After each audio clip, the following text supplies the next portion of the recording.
오늘 주실 하나님 말씀은 사사기 4장 1절에서 10절 말씀입니다. 한 절씩 교독하고 마지막 절은 같이 읽겠습니다. 에봇이 죽으니 이스라엘 자손이 또 여호와의 목전에 악을 행하매 여호와께서 하솔에서 통치하는 가나안 왕 야빈의 손에 그들을 팔았더니 그의 군대 장관은 하로셋 학고임에 거주하는 시스라요. 야빈 왕은 철병거 900대가 있어 20년 동안 이스라엘 자손을 심히 학대하였으므로 이스라엘 자손이 여호와께 부르짖었더라. 그때에 랍비도 아내 여선지자 드보라가 이스라엘의 사사가 되었는데 그는 에브라임 산지 라마와 베델 사이 드보라의 종려나무 아래에 거주하였고 이스라엘 자손은 그에게 나아가 재판을 받더라. 드보라가 사람을 보내어 아비노함의 아들 바락을 납달리 게데스에서 불러다가 그에게 이르되 이스라엘을 하나님 여호와께서 이같이 명령하지 아니하였느냐? 너는 납달리 자손과 스불론 자손 10,000명을 거느리고 다볼산으로 가라. 내가 야빈의 군대 장관 시스라와 그의 병거들과 그의 무리를 기손강으로 이끌어 내게 이르게 하고 그를 내 손에 넘겨주리라 하셨느니라. 바락이 그에게 이르되 만일 당신이 나와 함께 가면 내가 가려니와 만일 당신이 나와 함께 가지 아니하면 나도 가지 아니하겠노라 하니 이르되 내가 반드시 너와 함께 가리라. 그러나 네가 이번에 가는 길에서는 영광을 얻지 못하리니 이는 여호와께서 시스라를 여인의 손에 파실 것임이니라 하고 드보라가 일어나 바락과 함께 게데스로 가니라. 같이 읽겠습니다. 바락이 스불론과 납달리를 게데스로 부르니 10,000명이 그를 따라 올라가고 드보라도 그와 함께 올라가니라. 아멘. 이 시간에는 이경희 목사님께서 믿음의 연합이라는 제목으로 말씀 증거해 주실 때 큰 은혜 있으시길 바랍니다.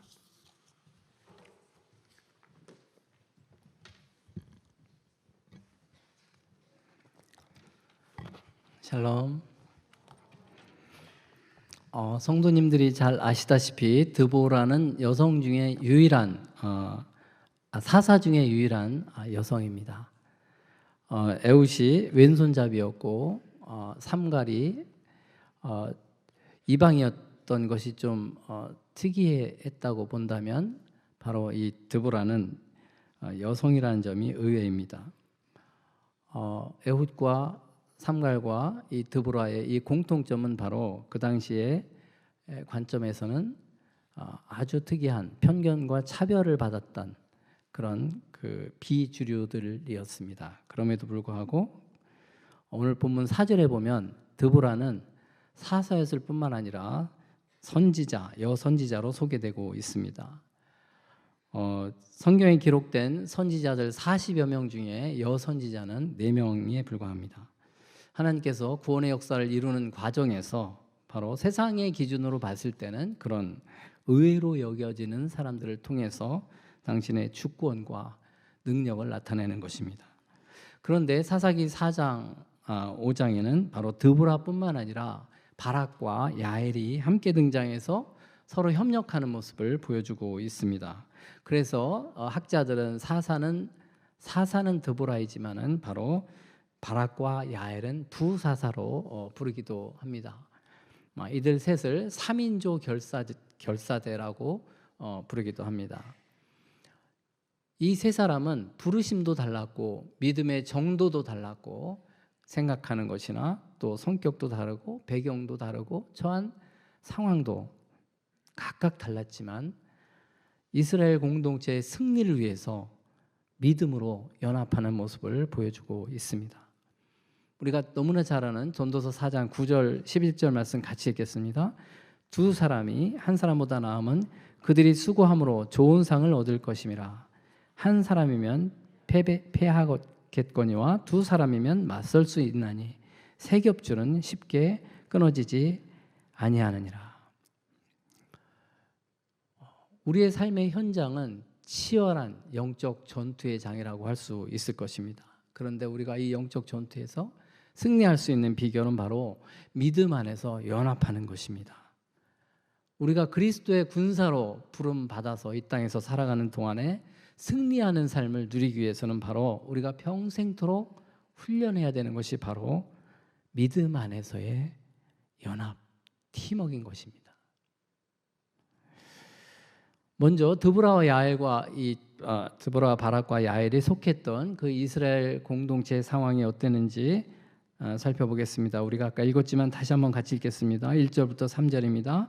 에웃이 죽으니 이스라엘 자손이 또 여호와의 목전에 악을 행하매 여호와께서 하솔에서 통치하는 가나안 왕 야빈의 손에 그들을 파셨으니 그의 군대 장관은 하로셋 학구임에 거주하는 시스라요. 야빈 왕은 철병거 900대가 있어 20년 동안 이스라엘 자손을 심히 학대했으므로 이스라엘 자손이 여호와께 부르짖었더라. 사사기에 자주 등장하는 이 또라고 하는 이 단어는 이스라엘 백성들의 반복되는 죄로 말미암아 그들의 상태가 점점 악화되어가는 그런 악순환의 구조를 보여주는 그런 표현입니다. 이 모습이 바로 우리 자신의 모습이고 우리 갱신 공동체의 모습이고 우리 이 나라의 모습은 아닌지 우리가 정직하고 진지하게 살펴볼 필요가 있지 않겠습니까? 그렇지 않다면 다행이지만 우리가 믿음으로 연합하기에 앞서서 먼저 나 자신을 그리고 내가 속한 공동체를 살펴보면서 죄악의 굴레를 벗어나지 못하고 있지 않은지 현실을 직시해야 됩니다. 우리의 현실은 나는 옳은데 상대방은 틀렸다라고 단정짓는 그런 극단주의와 그리고 남이 어떻게 되든 상관없이 내 이익만 챙기겠다라고 하는 이기주의로 인해서 이 사회와 이 교회조차도 갈등과 분열로 갈기갈기 찢겨져 있지 않습니까? 하나님께서는 이 죄악의 악순환의 이 고리를 끊어버리지 못하는 이스라엘 자손을 이스라엘을 가나안 왕 야빈의 손에 파십니다. 성경에 파셨다라고 하는 이 단어는요, 지난 시간에 말씀드린 바와 같이 이스라엘 자손의 신앙 회복을 위한 언약적 징계의 맥락에서 사용되고 있는 것입니다. 징계 자체가 목적이 아니라 바로 회개할 것을 신앙의 회복을 위해서 하나님이 허락하신 징계입니다. 언약적 징계입니다. 이스라엘을 정복한 이 야빈이 다스리는 지역은 바로 하솔 지역입니다. 하솔 지역을 다스리는 지도자가 바로 야빈이었는데요. 지도를 한번 보시면 당시 야빈은 최강의 이 철병거 900승을 갖고 있었습니다. 그 막강한 군대를 지휘하는 사령관은 바로 시스라였습니다. 현대 전쟁의 게임 체인저는 방어적 입장에서는 여전히 핵무기이지만은 이제 실전에서는 드론이나 AI라든지 그리고 사이버전, 위성전과 같은 이 기술이 게임 체인저라고 합니다만 당시에 고대 전쟁에서의 게임 체인저는 바로 철제 무기였습니다. 이 철제 무기를 보유했느냐의 여부로 전쟁이 판가름되었다고 해도 과언이 아닙니다. 이스라엘은 아직 청동기 문명의 단계에 머물러 있었기 때문에 바로 철병거로 무장한 이 시스라 군대는 바로 공포의 대상이었을 것입니다. 야빈은 그 막강한 군대력을 앞세워서 이스라엘 자손을 심하게 학대했는데요. 그 억압의 횟수가 무려 20년입니다. 이스라엘 자손의 입장에서는 이 징계로 인한 고통을 견디는 그 내성이 점점 길어지고 있는 것입니다. 온니엘이 등장하기 전에는 8년을 참았죠. 그 내성이 8년이었습니다. 에훗이 등장하기 전에는 18년이었는데 이제 드보라가 등장하기 전에는 20년 동안 버티는 것입니다. 점점 죄를 견디는 내성이 길어지고 있는 것입니다. 내성만 깊어지는 것이 아니라 길어지는 것이 아니라 압박의 수위도 점점 높아졌습니다. 3절에 심히 학대했다라는 이 표현은 힘으로 눌렀다라고 하는 이 표현인데 이것은 바로 단순히 권력과 군사력으로 지배했다는 그 뜻뿐만 아니라 바로 인간적인 따뜻함이나 배려심이 없는 아주 차갑고 가혹하게 거칠게 대했다는 표현입니다. 여러분 학대했다라고 하는 것이 꼭 물리력을 동원해서만이 아니라 우리가 대인 관계에서 차갑게 대하고 배려하지 않고 눈빛이나 표정이나 배려하지 않는 그런 위압적인 태도로 대하는 것이 바로 상대방을 학대하는 것입니다. 교회 안에서도 이런 일이 있어서는 안 되지 않겠습니까? 사사기 5장 6절에 보면요, 같이 읽겠습니다. 아낫의 아들 삼갈의 날에 또는 야엘의 날에는 대로가 비었고 길의 행인들은 오솔길로 다녔도다 라고 말씀합니다. 이 사사기에서 5장은 드보라의 노래인데요, 승리한 이후에 부른 노래인데, 바로 그 야빈의 그 폭압 그 당시에 얼마나 힘들었는지 이스라엘 백성들이 대로로 다닐 수 없어서 바로 꼬불꼬불한 산길로 몰래 다녔다는 것입니다. 야빈의 철병거가 바로 평야를 길을 점령해서 이스라엘 백성들의 남북 왕래를 막고 통제했기 때문에 그렇습니다. 우리 그리스도인들이 죄를 범할 때 하나님이 절대 내버려 두지 아니하시고 징계한다는 사실, 불순종의 결말은 항상 징계라는 사실을 우리가 잊지 말아야 됩니다. 교회가 선을 행함으로 고난을 받는 것은 참 영광스러운 일입니다. 견딜수록 아름다운 것이고 우리를 성숙하게 하는 것입니다. 하지만 악을 행함으로 고난을 받고 징계를 받아 고통 가운데 있다면, 그것도 세상으로부터 교회가 선을 행하지 않으므로 짓밟힘을 당하고 고통을 당하고 있다면 그것처럼 부끄러운 일이 어디 있겠습니까? 이스라엘 백성들은 20년 동안 버티다가 결국은 여호와께 돌이켜 회개하고 부르짖습니다. 우리 신실하신 하나님께서 변함없는 신실함을, 은혜를 베푸셔서 드보라를 해결사로 등장시킵니다.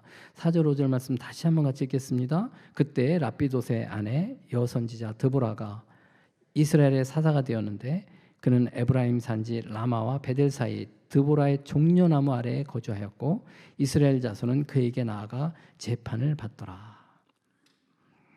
드보라는 사사가 되기 전부터 이미 선지자로서 사역했던 준비된 여성 리더였습니다.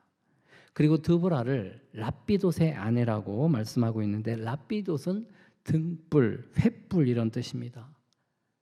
드보라가 사사시대의 암흑과 같은 그런 시대에 이스라엘 백성을 위해서 사사로서 공의로운 재판을 잘 감당함으로써 어두움의 횃불과 같은, 등불과 같은 역할을 하고 있다라는, 횃불의 여인의 역할을 하고 있다는 사실을 보여주고 있는 것입니다. 사사기에 등장하는 사사들의 주된 업무는 대부분 압제자들과 대항해서 싸워서 이스라엘 백성들을 구출해내는, 구원해내는 구원자라고도 부릅니다. 그리고 구원할 뿐만 아니라 구원한 이후에도 계속해서 이스라엘 백성들을 다스리는 영향력을 행사했기 때문에 통치자 혹은 지배자라는 말로 사사를 해석하기도 합니다. 그런데 사사라는 단어 자체, 쇼페트라고 하는 이 단어는 판관이라는 뜻입니다. 재판하는 사람을 가리키는 명칭입니다. 이 사사로서 판관의 역할을 한 사람은 드보라밖에 없습니다.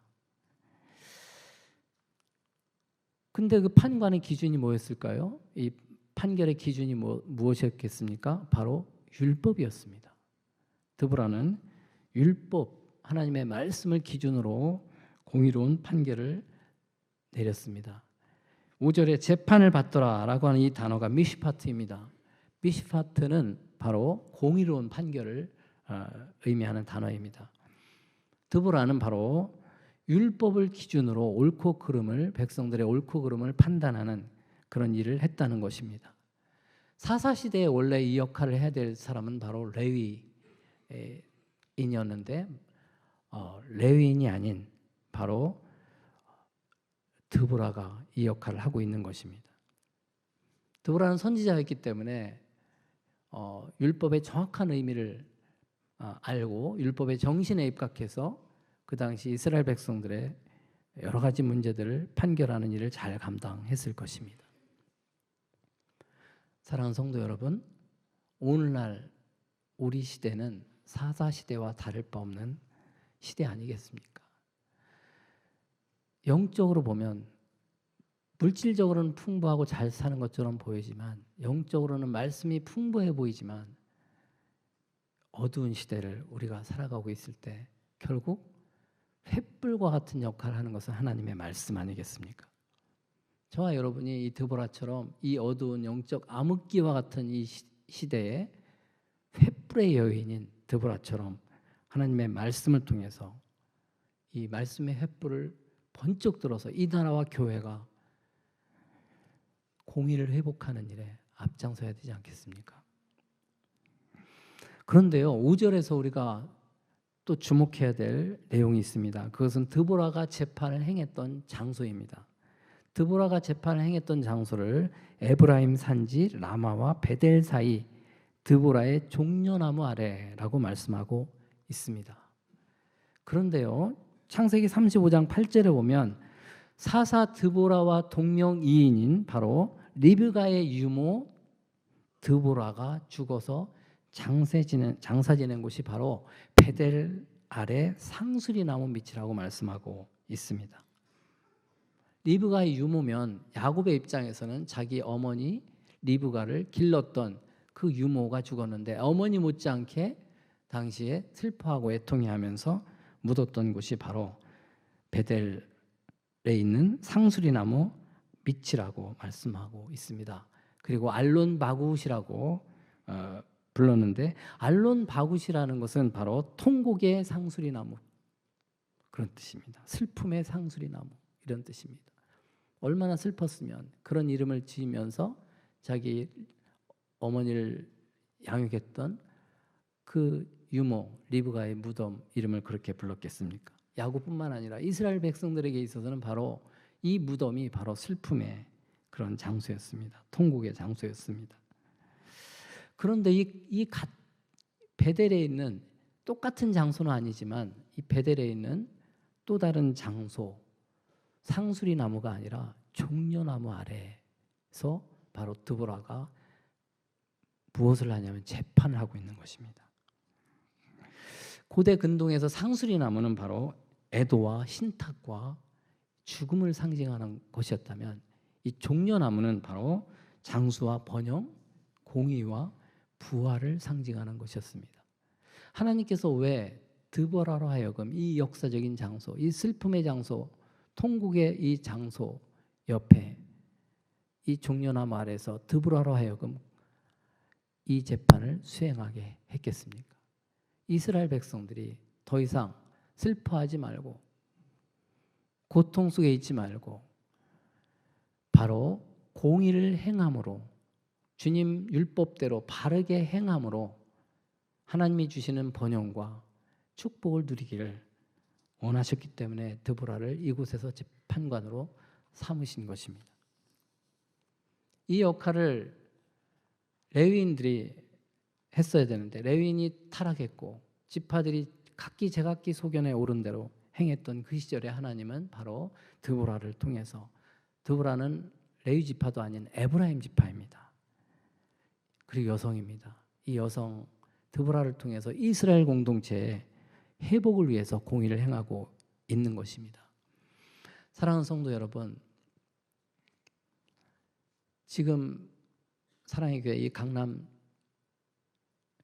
사랑의 교회 이 예배당이 우리 성도님들에게 어떤 곳입니까?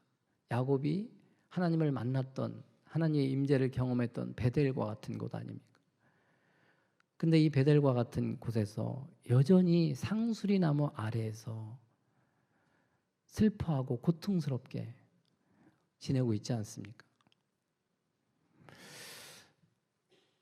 오카는 목사님이 후계자를 제대로 세우지 못했다라는 것을 원망하고 안타까워하고 애통하는 것도 모자라서 우리가 이곳에서 우리 서로 간에 미래에 대한 생각이 다르다는 것 자체도 인정 못하고 이 안에서 다름을 존중하지 못하고 분열로 치닫는 그런 아픔을 추구해야 되겠습니까?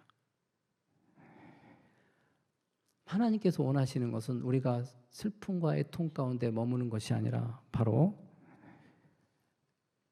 드보라가 종려나무 아래에서 하나님의 말씀을 가지고 공의로운 판단을 했던 것처럼 말씀의 권위를 세상의 판결보다 우리가 더 앞세우고 그 말씀의 권위에 순종하며 그 뜻대로 살아가는 사람들이 됨으로써 우리가 진정한 번영과 하나님이 약속하신 그 풍성함을 누릴 수가 있는 것입니다. 영적 전쟁에서 승리할 수 있는 것입니다. 우리 갱신 공동체에 그런 리더들이 나서야 될 때 아닙니까? 세워져야 되지 않겠습니까? 그런 날이 속히 오기를 간절히 바라고 기도합니다. 하나님은 이스라엘 공동체의 회복을 위해서 그 뛰어난 이 드보라 한 사람을 통해서만 일하지 않으셨습니다. 6절 말씀 같이 읽겠습니다. 드보라가 사람을 보내어 아비노함의 아들 바락을 납달리 게데스에 불러다가 그에게 이르되 이스라엘의 하나님 여호와께서 이같이 명령하지 아니하셨느냐? 너는 납달리 자손과 스불론 자손 10,000명을 거느리고 다볼산으로 가라. 사사 드보라는요, 선지자이면서 사사로서 하나님의 뜻을 전할 뿐만 아니라 공의로운 재판을 하는 정말 인간적으로 봐도 위대한 그런 준비된 지도자였습니다. 얼마든지 혼자 다 할 수 있을 것 같은 그런 드보라였지만 하나님께서는 시스라와의 전쟁을 치르는 데 있어서는 드보라 혼자 감당하게 하지 않고 바락을 부름으로써 통역하게 하십니다. 전쟁을 위해서는 전쟁 지도자인 바로 바락을 세우신 것입니다. 하나님께서 드보라를 통해서 이 바락을 세우셨다고 하는 것은 바로 하솔 왕 야빈과의 전쟁이 단순한 전쟁이 아니라 하나님이 직접 지휘하시고 진두 지휘하시고 승리케 하시는 영적 싸움이라는 사실을 분명히 보여주고 있는 것입니다. 그런데 바락이 어떤 인물입니까? 바락이란 이름 뜻은 번개입니다. 번개같이 빠른 그런 전투적 이미지를 가진 이름이지만 오늘 지도 한번 보시면 바락이 살았던 이 납달리 지파 이 게데스 지역은 이 갈릴리 북쪽에 있습니다. 그리고 스불론 지파와 더불어서 이 하솔과 아주 가까운 그런 지역입니다. 그렇기 때문에 바로 하솔 왕 이 야빈이 이 두 지파를 가장 많이 괴롭혔을 것입니다. 더군다나 바락은 납달리 지파의 군사 지도자였기 때문에 더 많은 그런 고통을 겪었을 것입니다. 하나님께서는 이 납달리 자손과 스불론 자손 10,000여 명을 다볼산으로 이동하라고 명하시는데요. 하나님께서 왜 다볼산으로 가라고 했을까요? 그것은 다볼산은 바로 스불론, 납달리 그리고 이사갈 이 세 지파의 세 곳의 접경 지역입니다. 그렇기 때문에 세 지파가 이동하기에 가장 적절한 장소였고 또 지대가 해발 588m 높은 지대이기 때문에 철병거로부터 안전한 그런 안전지대입니다. 하나님께서 다 이유가 있어서 그곳으로 모은 것입니다. 그리고 하나님께서 나중에 시스라 군대를 기손강도 지도상의 왼쪽 좌편에 나와 있는데요. 그 강으로 끌어들여서 바로 바락의 손에 시스라의 군대를 넘겨주시겠다고까지 약속을 하십니다. 이 기손강 그 인근은 기손강 자체가 우리 지금 큰 강이 아닙니다. 거의 시내가 수준 아주 낮은 강인데요.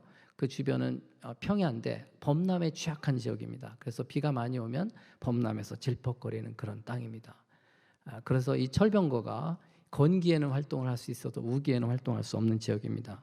하나님께서 이곳에 시스라의 군대를 오게 해서 아예 그 철병거를 무력화시킴으로써 승리하게 하려는 그런 하나님의 놀라운 전략이 숨어 있는 것입니다.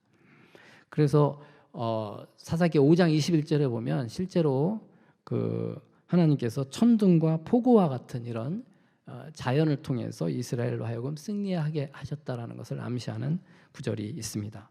어쨌든 하나님께서 이미 승리케 하시는 하나님께서 이 승리한 전쟁에 부르셨음에도 불구하고 바락은 당신이 나와 함께 하지 아니하면 나도 안 가겠다라고 이 드보라한테 함께 해달라고 믿음이 약한 모습을 보입니다.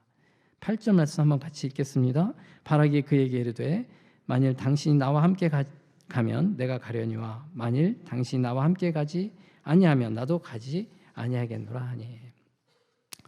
인간적으로 볼 때 충분히 이해할 만한 그런 반응입니다. 왜냐하면 바락의 입장에서는 20년 동안이나 압제를 당했기 때문에 그 철병거의 위력을 누구보다 잘 알고 있었기 때문에 철병거 포비아가 있었을 것입니다. 공포심이 있었을 것입니다. 그리고 상식적으로 봤을 때도 철제 무기 하나 제대로 만들어내지 못하는 이스라엘 백성 입장에서 바로 이 철병거와 싸운다고 하는 것은 마치 탱크 앞에 소총을 들고 싸우는 것과 같은, 전쟁에서 이길 수 없는 승리 확률 0%, 무모한 전쟁이었을 것이라고 여겼을 것이기 때문입니다. 인간적인 입장에서는 그런데요. 그래서 함께, 근데 바락이 드보라가 함께하면 가겠다라고 하는 이것은 단순한 고백이 아닙니다. 바락이 드보라를 어떻게 여겼는가?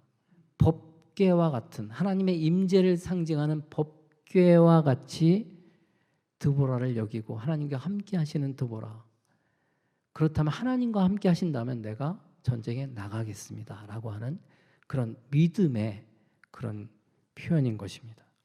단순히 조건부 순종이라고 매도할 것이 아니라, 비록 자신의 연약함, 인간적으로 불가능했다는 현실 인식도 했지만 동시에 하나님이 함께 하시면 이 전쟁에서 승리할 수 있겠다라고 하는 그런 믿음의 반응을 보이고 있는 것입니다.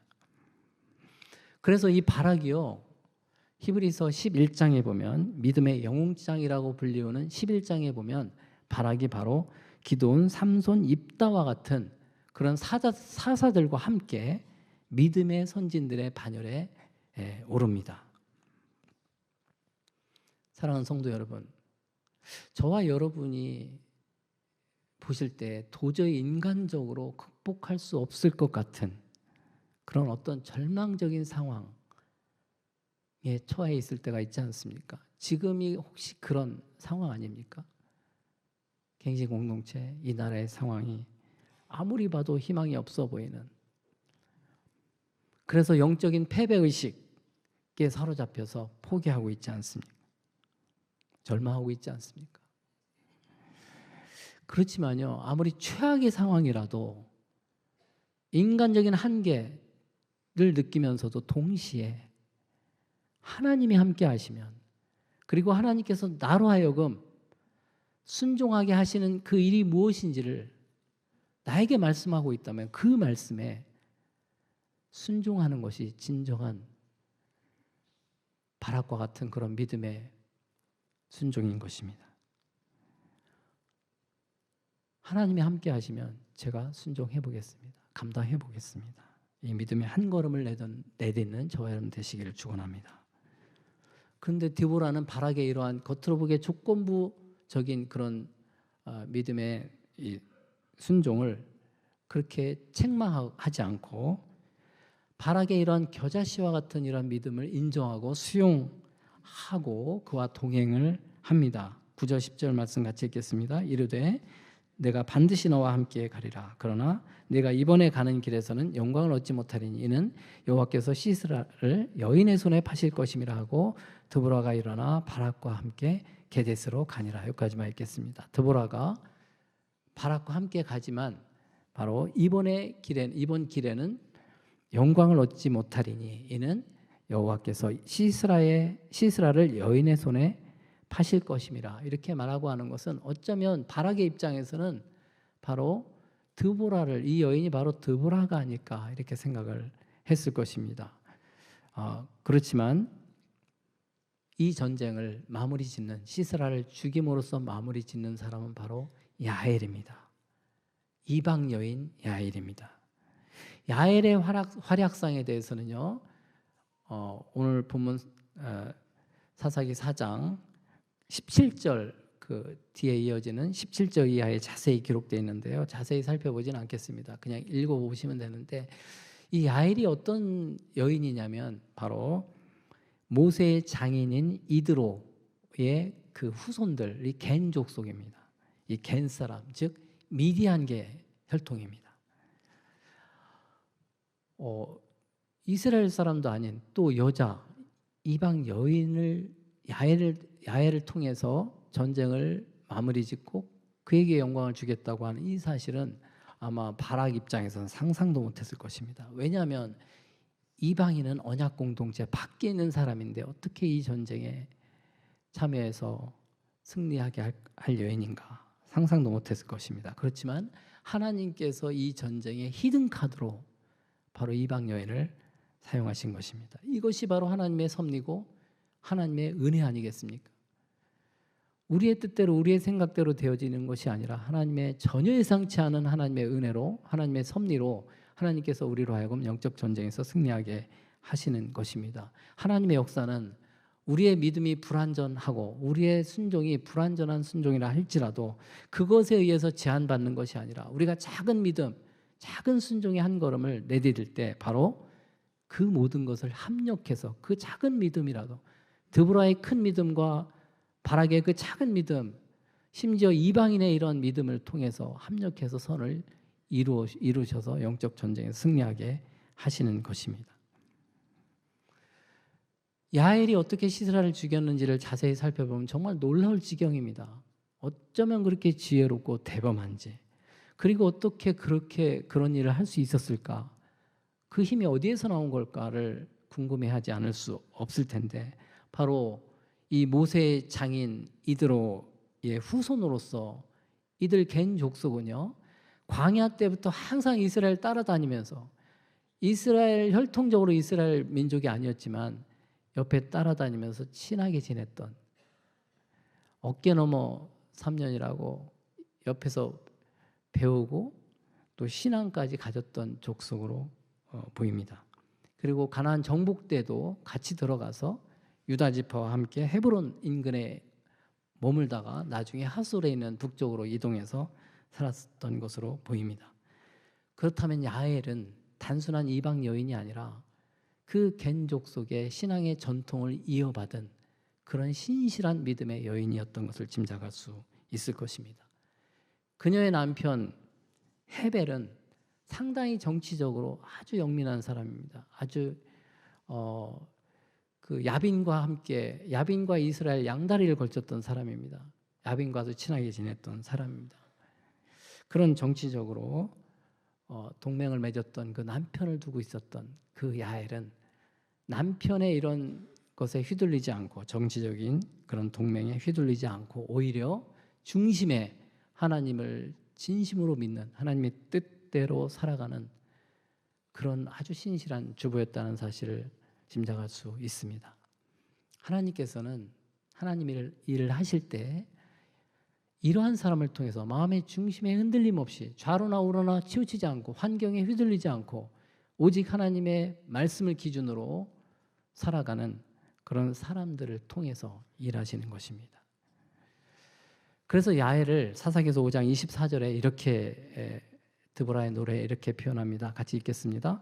겐 사람 헤벨의 아내 야엘은 다른 여인들보다 복을 받을 것이니 장막에 있는 여인들보다 더욱 복을 받을 것이로다.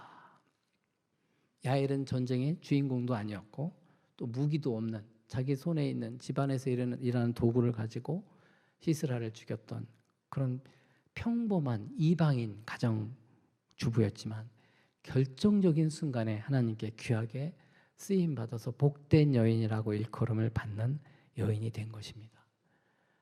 우리가 드보라에만 너무 주목하지만 사실은 사사기서 4장 5장에 보면 드보라 못지않게 이 바락과 이 야엘이라는 이 여인, 이방인 여인이 아주 아름답게 귀하게 사용되고 있는 모습을 우리가 확인할 수 있는 것입니다.